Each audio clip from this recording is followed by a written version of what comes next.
Glock 9, inalay ang kantang Serena sa pinakamamahal na anak.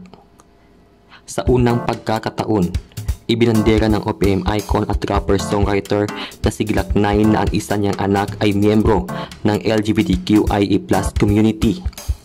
Revelasyon ni Glock 9, proud na proud siya sa anak niyang si Daniel at excited na siya sa magagandang opportunities na naghihintay para sa bagets.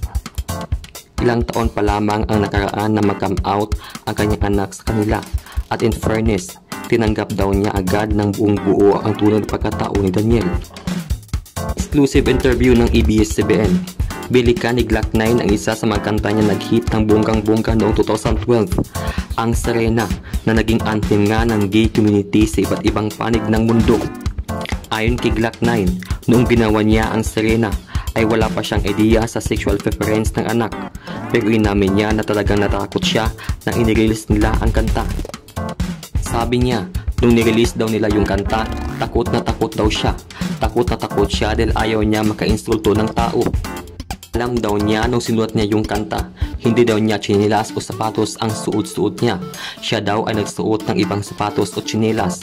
Yan ang pahayag ng singer-songwriter sa panayam ng ABS-CBN. Paliwanag pa niya, kaya daw siya natatakot kasi ayaw niyang may naisulat siya na baka isara ulo pala ito, hindi naman ito ganyan. Siyempre, abot langit ang naramdaman niyang kaligayahan sa mainit na pagtanggap ng mapinoy sa naturang kanta, kabilang na ang mamagulang na may bading o tomboy na anak. At dagdag pa ni Glock 9, nung minsan daw, days after nila ma-release yung music video, may isang grupo daw ng production people na nagpunta sa bahay nila to interview about the song.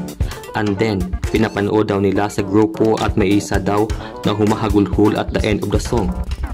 At ang sabi daw, nararamdaman daw noong taong humahagulhol ang buhay ng best friend nito.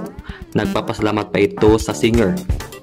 Kasunod naman na nabanggit ni Glock 9 ang tungkol sa kanyang anak. Sabi niya, gay raw ang anak niyang lalaki. Nung sinulat daw niya ang kanta, hindi pa raw sinabi ng anak niya ang tunay na kasarian. Hindi daw niya alam kung paano sabihin sa anak kung gaano niya ito kamahal. Dagdag pa niya, hindi naman daw siya masyuwis at para sabihin daw ito na siya ay proud na proud sa anak. Excited daw siya kung ano man ang kayang ma-achieve ng kanyang anak sa buhay. Siya raw ay proud na proud sa anak na si Daniel. Mahal na mahal daw niya anak at gagawin niya ang lahat para sa kanila. Kayo, anong masasabi niyo sa balitang ito? I-comment yan sa comment section at huwag kalimutang mag-subscribe.